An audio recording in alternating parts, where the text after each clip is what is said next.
what? About what? About everything being your reflection, and if you so what you pay attention to is what you know. It's like all of these things that we talk about. The whole point of our reaching fulfillment is learning about ourselves. So the more that we learn about ourselves, and everything is there for us to learn about ourselves. So this friend of yours and this story that you're telling, is meaningful to you. And then taking that meaning and absorbing it and using it and empowering yourself with the understanding of it brings you to wisdom. So look at the aspect of subtlety. And so when you became aware that you were getting subtleties from it, so when you become aware of the field of how subtleties can help you, that opens up to more horizons. You begin to see, because isn't your whole life now opening up to the subtleties of what you're going to do as you become the graduate, as you become fulfilled in your education, as you become ready to step forth into your whole new life that's going to happen in just like a matter of days even. It's like one of the most exciting times in your life. It's so exciting, isn't it? You feel that within you? Yes. I'm kind of having to ignore it until I get out of school, because otherwise I'll just be like... You don't want to become complacent. Well, the key word today was celebrate, which is, how are you going to celebrate? And it's celebrating, you're already celebrating. And it's exciting because it's the most exciting time in your life, regardless of when it is in the realm of the world's life. And the world is in its most exciting time ever. Very, very exciting time to be alive. It feels great. So, all right, so what are we going to talk about? We have all these people watching us. Yes. Millions and millions of people. Internet. So it's with great synchronicity that this occurred. Yeah.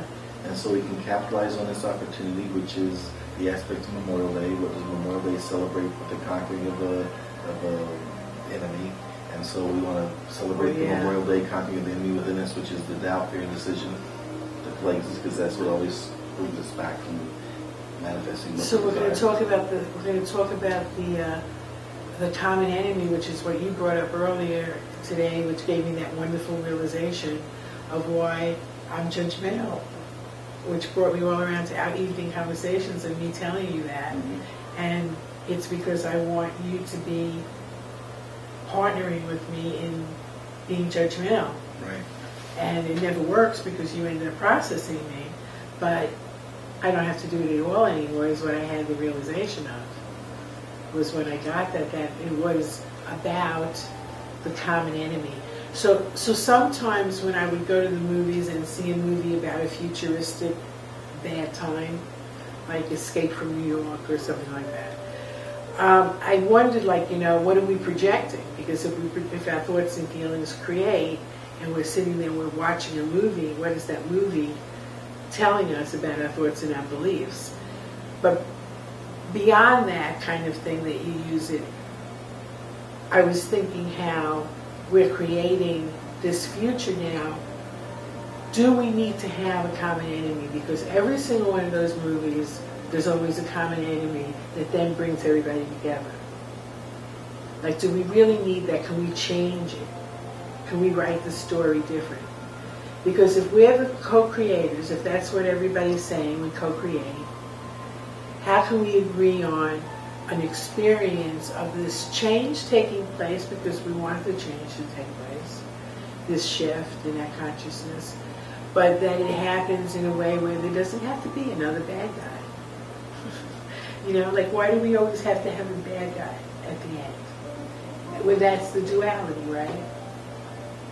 Yeah, it's a false opposite, that one necessarily implies the other. That you would have black, so there has to be white. So there's good, there has to be evil. There's, left, there has to be right.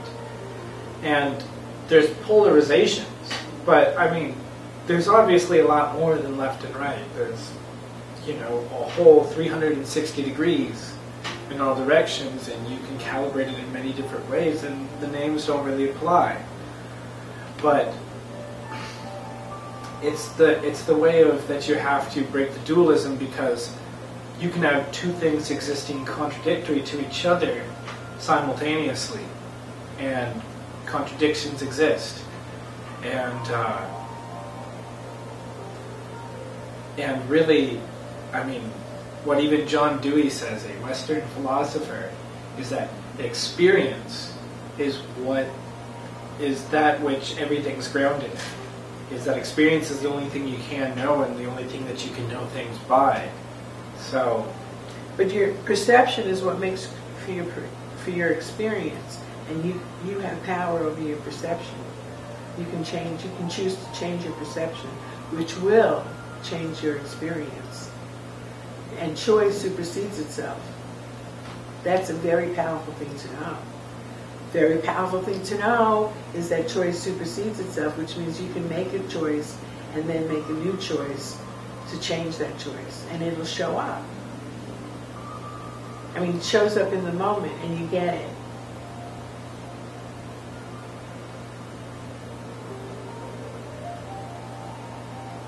What? You know it, and you know you get it because things start to work in a particular way. Start to be a flow of things. You're in the flow, coming to your graduation comfortably. You always knew this one was going to come. You weren't quite so sure it was going to happen at points along the way, but you never had doubt or indecision that you were going to get there. And so that knowingness became the magnet that brought you there. So that's the magnet that's going to keep you going and excited. energy. So you feel joy, spontaneous joy? And happy? That's how I felt with the tree out there. Total. And I have experience of spontaneous joy and happiness, and it's so different from other types of feeling happy before, and other types of knowing what you're grateful for, and gratitude, what you have gratitude for. So that's fun.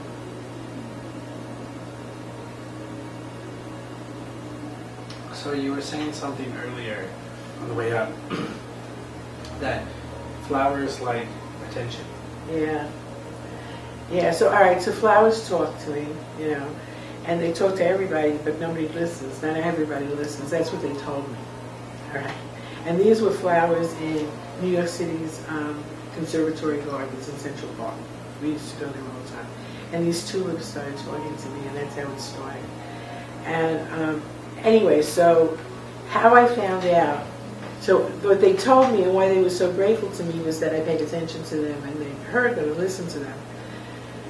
So, and tulips laugh a lot. Tulips, like each flower has, like I go to the rose garden here, and like each group of roses has a different personality. I mean, there was one group, remember, where it was like these white roses that it was like an orchestra, a symphony orchestra. I heard the music. It's very exciting. But this is something that I'm very grateful to know. So we went to a flower show, and I was a little nervous because all the flowers there were going to be cut flowers. And I didn't know how I would feel about that experience. And what happened was, they were the happiest flowers that I'd ever been around. The energy was so incredible about how happy these flowers were. And basically what they said was that they live for attention. Flowers live for, like, they love attention. And they get the most attention in a flower show.